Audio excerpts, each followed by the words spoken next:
Memphis, Tennessee, July 5, 1954. Monday night, 9:47 p.m. A 19-year-old truck driver walks into Sun Records, carrying a beat-up acoustic guitar when the studio engineer looks at him and says, "We've been waiting 3 hours. You almost missed your shot." What happens in the next 4 minutes doesn't just change music. It changes the world forever. The air inside Sun Records is thick with July heat. No air conditioning. Just two standing fans pushing warm air in circles. The walls are lined with egg cartons for soundproofing. Cheap, but it works. The floor is scuffed linoleum. The ceiling is low, water-stained acoustic tiles hanging at angles. This isn't Abbey Road. This isn't a $1 million facility. This is a converted radiator shop on Union Avenue, where Sam Phillips records black blues artists that major labels won't touch. Elvis Presley pushes through the door. 19 years old, 6 feet tall, 165 pounds, wearing a pink shirt with the collar turned up, black pants with a white stripe down the leg, and two-tone shoes that cost him a week's salary. His hair is long for 1954, slicked back with rose oil and Vaseline, hanging past his collar in back. He looks like trouble, looks like the kind of boy mothers warn their daughters about. Sam Phillips sits in the control room, leaning back in a wooden chair, feet up on the mixing console, 41 years old, balding, wearing wrinkled slacks, and a short-sleeve button-down, with sweat stains under the arms. He's been in this studio since 6 a.m., recording a gospel quartet that couldn't find the harmony, then a country singer who couldn't find the beat. 12 hours of frustration, 12 hours of almost good enough. He's exhausted, chain-smoking Chesterfields, ashtray overflowing. Marian Kaiska, Sam's assistant, sits at the desk, handling paperwork. She's the one who remembered Elvis from 10 months ago when he walked in off the street to record a song for his mother's birthday. She's the one who told Sam, "You should listen to this kid again. There's something there." Elvis sets his guitar down, wipes his palms on his pants. They're sweating, not from the heat, from nerves. This is his chance, maybe his only chance. Sam doesn't stand up, doesn't shake hands, just looks at Elvis through the control room glass and says through the intercom, "You're late." "Sir, don't care. You're here now. Set up." Elvis picks up his guitar, walks to the microphone.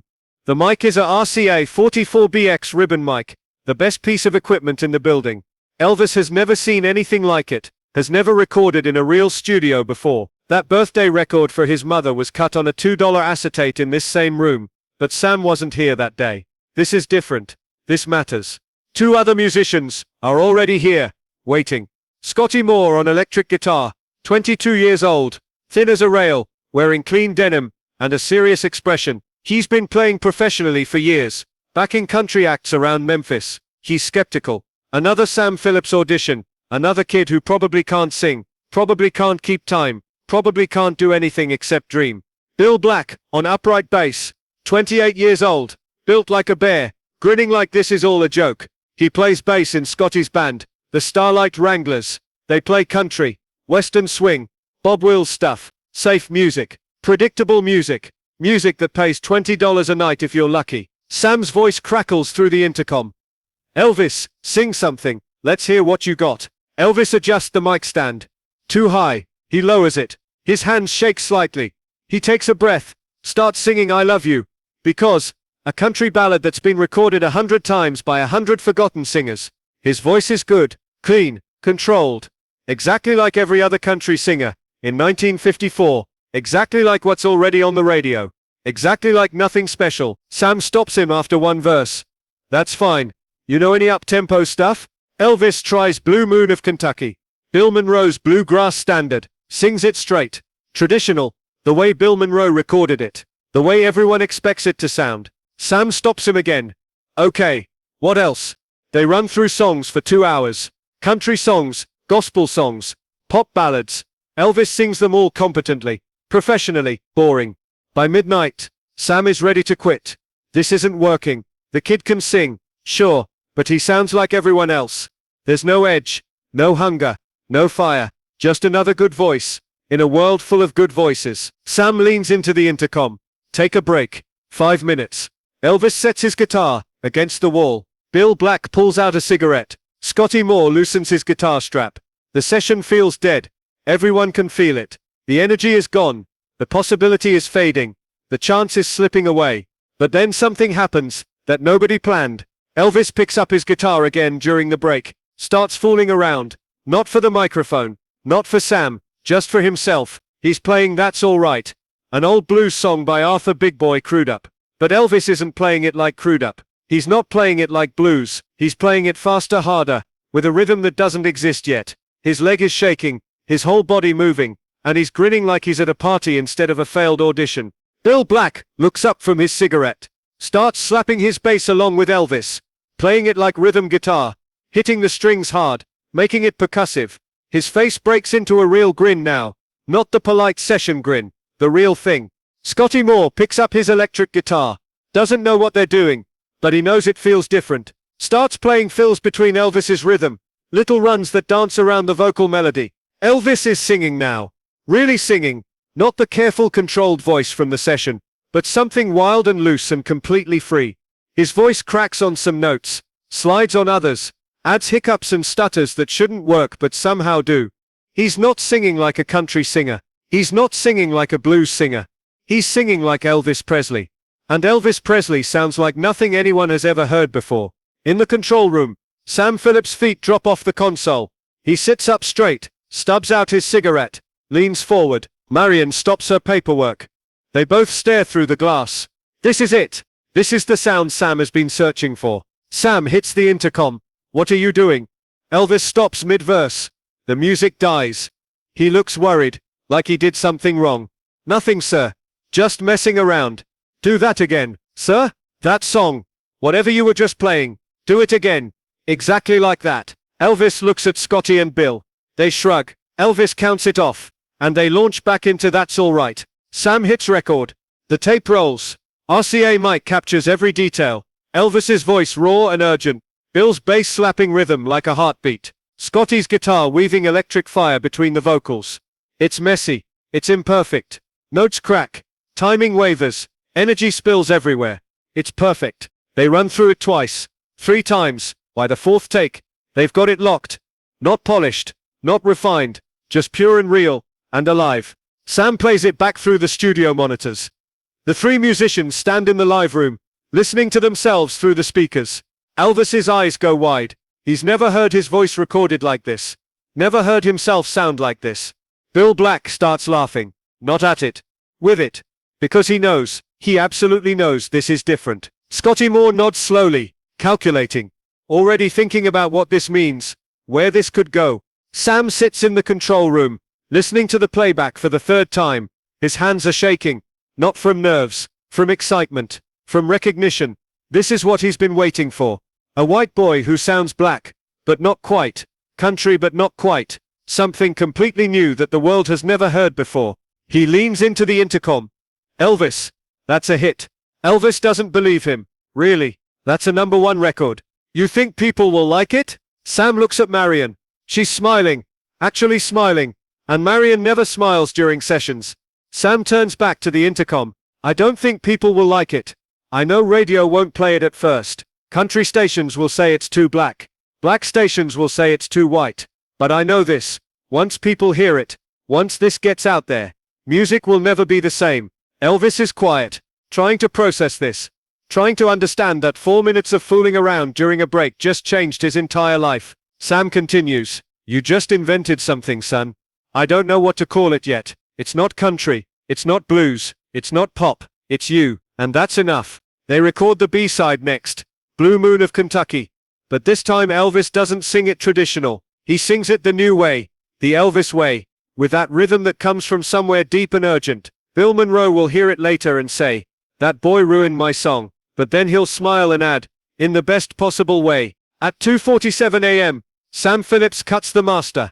2 songs. 8 minutes of music. The birth of rock and roll, even though that term doesn't exist yet. Elvis walks out of Sun Records, at 3 a.m., carrying his guitar. The Memphis night is still hot. Air thick with humidity, and the smell of the Mississippi River. He walks to his truck, a 1942 Lincoln Zephyr, that barely runs, and sits in the cab for 20 minutes, not moving, just staring at the steering wheel. He thinks about his mother, Gladys, who scrubbed floors, so he could have music lessons. He thinks about his father, Vernon, who told him to get a real job, stop dreaming, be practical. He thinks about the kids at Humes High School, who called him weird, made fun of his clothes, his hair, his music. He starts the truck. The engine coughs, catches, settles into a rough idle. Elvis drives home through empty Memphis streets, past darkened shops and closed diners, past the housing projects where he grew up, past everything he's known his entire 19 years. He doesn't know it yet, but in 3 weeks, That's All Right will hit Memphis radio. Dewey Phillips, no relation to Sam, will play it on his show Red Hot and Blue. The phone lines will explode. People will call asking who this singer is, what race he is, where they can buy the record. He doesn't know that in 6 months, he'll be playing the Grand Ole Opry and getting booed because he doesn't sound country enough. He doesn't know that in 2 years, he'll be on Ed Sullivan and 60 million people will watch. He doesn't know that in 10 years, he'll be the biggest star in the world. All he knows right now, at 3:17 a.m. on July 6, 1954, is that something happened in that studio, something real, something that felt right, in a way nothing else in his life ever has. He parks the truck outside his family's apartment, sits there for another 10 minutes, finally gets out, walks to the door, goes inside quietly, so he doesn't wake anyone. His mother is awake anyway. She's always awake when he's out late.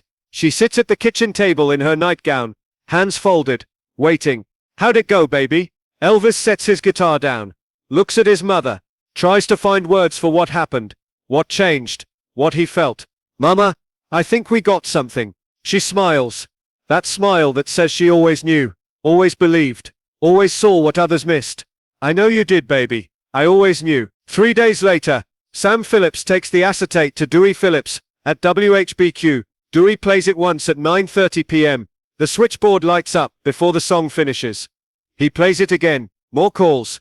He plays it 14 times that night. 14 times because people keep calling, demanding to hear it again, asking where they can buy it, asking who this singer is. By midnight, Elvis Presley is the most requested artist in Memphis. By the end of July, Sun Records can't press copies fast enough. By August, That's All Right is #1 in Memphis. By September, other artists are trying to copy the sound, trying to capture whatever Elvis did in that studio, but they can't, because what Elvis did wasn't technical. It wasn't about perfect notes or flawless timing. It was about freedom, about breaking every rule he'd been taught, about trusting the feeling instead of the formula. Years later, after the Army, after Hollywood, after Vegas, after everything, a reporter asked Elvis about that night at Sun Records, asked him what made him start playing That's All Right during the break. Elvis thought for a long time before answering. I don't know. I was just tired of trying to sound like everyone else, tired of singing pretty, tired of being careful. I wanted to feel something, and for 4 minutes, I did. 4 minutes that changed everything. 4 minutes that created rock and roll. 4 minutes that proved the greatest art comes from breaking rules, not following them. Sam Phillips used to tell people, if I could find a white man who had the Negro sound and the Negro feel, I could make $1 billion. He found that man. But he was wrong about one thing. Elvis Presley didn't have the Negro sound or the white sound. He had his own sound. And that sound was the sound of freedom, of rebellion, of every kid who ever felt different, every person who ever got told they were too much or not enough.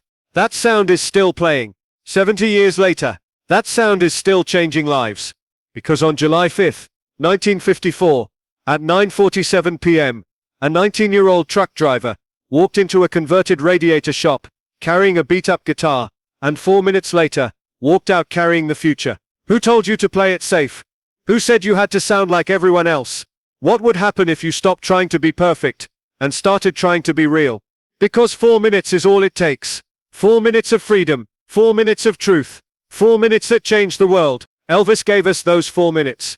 Gave us permission to be different. Gave us the sound of breaking free. What are you waiting for?